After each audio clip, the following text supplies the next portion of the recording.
Hey guys, Mike from Wrestling Done and Now. Thanks so much for checking out the Sinn Bodhi Kizarny clips. There are two links in the description of this video. If you're an animal lover, you want to help Sinn out with his animal farm, donate animal treats, donate animal supplies, you can. Check out the links, and thanks again for checking out the video. So did you actually grow up with Edge and Christian? I did. I did. Christian was the very first kid I ever met on planet Earth. We met in a sandbox in kindergarten. Wow. He actually saved me from a bully that wanted to swipe my Spider-Man doll. And to this day, Christian would be like, "I don't really care about you. I just really want to play with your doll too." So, he's always just such a dick. So were you guys like the wrestling guys in high school and grade school?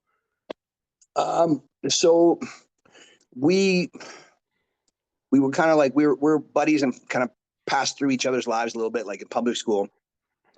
And then we sort of like really kind of reconvened in like first year of high school, and we were thick as thieves. And yeah, we were the wrestling kids. Everybody knew that we were the ones that were watching wrestling and playing wrestling out in the yard at recess, and in the little areas by the in the high school. We'd give ourselves silly character names, like funny ones, cool ones, all this kind of stuff, and everybody knew, yeah, we were the wrestling guys. And it was like sometimes it was cool, sometimes it wasn't cool, but we didn't care. Like, we liked what we liked. I think people liked that we liked what we liked. Like, we weren't in a rush to like placate anybody. We were just happy-go-lucky dudes and liked what we liked. And I think people just enjoyed that about us. I think Did they there start? were five of us actually. There was Edge and Christian, Adam and Jay, and myself, and then there was the two Johns, as we call them, like Johnny and John. Johnny grew up to be a really, really amazing, like an oil painter. Like, he's very much like he was a big Leonardo da Vinci mark. So he didn't just learn how to draw well, paint well. Like, he can literally mix the pigments and make the brushes the same way Da Vinci did back in the day. Like, he doesn't go to Hobby Lobby and buy his stuff. Like I go to Hobby Lobby and buy my stuff when I'm Right. painting my little figurines and all. And we can talk about that whenever, but if at all. But like, I'm a creature of convenience. I want to just have my brushes, have my paints, whatever. But this dude could do all that stuff. He was so amazing. And then, so that was Johnny. And then John, who actually had the best physique out of all of us. Like, he looked like freaking Rambo since grade 3. And he was the only one that, well, we all love wrestling. And he was like part of that whole thing for sure. But he ended up being, he actually has, to me, the most grown up job of all of us. He's a paramedic. So he's out there, making the world a better place. And so that's awesome, I think. Did you train with them at Ron's? Adam trained first after his kind of that famous sort of essay story. Right. And then Christian and I thought, coming out of high school, like Edge had this like growth spurt. We were all kind of runty. And then all of a sudden we blinked and Adam was like 6'4", 6'5". And me and Christian were still pretty tiny. Like, I was 5'5" in grade 9. And I was, I think, 5'11" in grade 12. And by the time I was about 20, 21, I was about 6'1". Like, I was super late bloomer, big time late bloomer. So I think when I'm 85, I'm only going to look like I'm 80. So I think that's pretty awesome, Nice. But yeah, so Christian and I, we kind of thought like, if we get into college, or if we don't get into college, we'll go apply at Ron and Siki's place. And then, so I got into college. Jay didn't get into college, and then Jay went there. And then, truth be told, and I've said this before, like, I credit him with me even setting foot in a pro wrestling ring, because like we just kind of knew Saturday, Sunday morning WWF, like, and we saw like the wrestling magazines. We really didn't know anything about cruiserweight wrestling or lucha libre or any of that stuff. Like, the smallest dudes we ever saw were like the Rock and Roll Express and the pro wrestling magazines and stuff. And Right. those dudes are like 6'1", 240 pounds, So I had it in my head that you had to be like 7 feet tall just to be a referee in WWE. Like, I'm thinking all these guys are mastodons, And I thought, well, little old me, I'm just this little runty kid, I can't do that. Can't be that. And then when I saw Christian, Christian might be a hair taller than me, but I'm twice as big as Christian. I thought, if that little pipsqueak can do it, then I'm going to go do it. So, and he did it, and he didn't know what he was in for, and he went and did it. I give him all the accolades in the world for following those dreams. And again, if he hadn't have done that, maybe I wouldn't be here talking to you.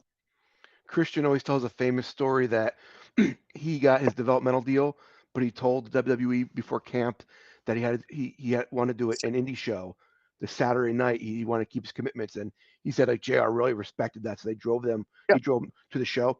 I was the guy he wrestled on that show. He never Oh, that's mentioned my awesome. name, but he shows up. We want he had to get out early, so we went on second.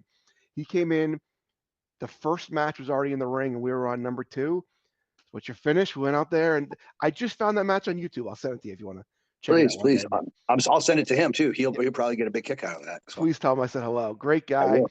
He was always on because when he did the camps, he always did the shows.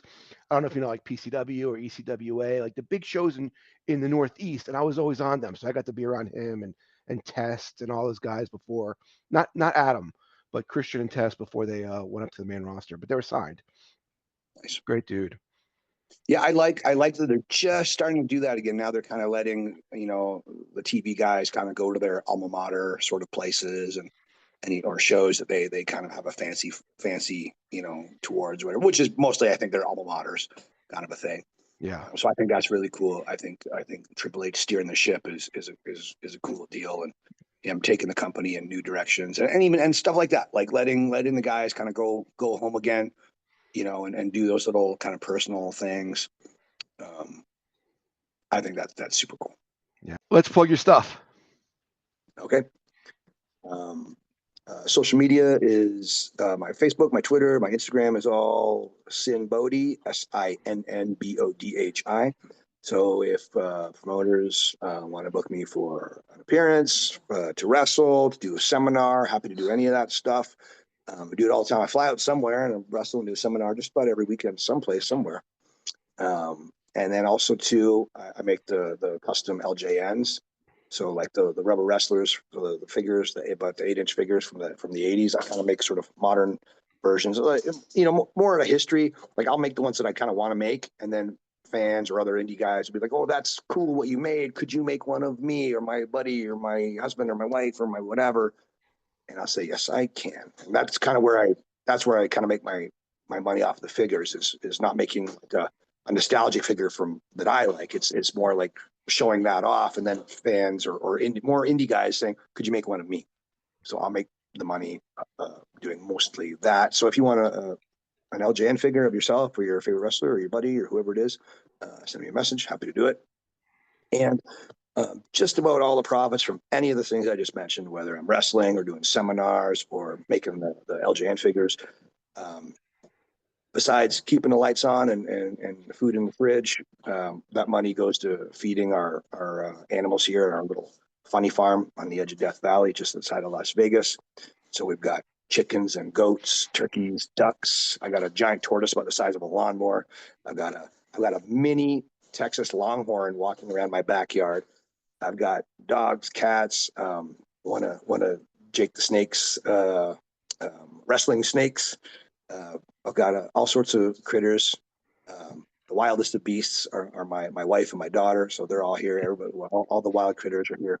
But yeah, so many different creatures. So if you want to donate for any of that, my wife has like sort of like an Amazon wish list, whereas we don't want money from anybody, but like people want to donate like goat treats or cans of case of cat food or stuff like that. That's always super duper useful.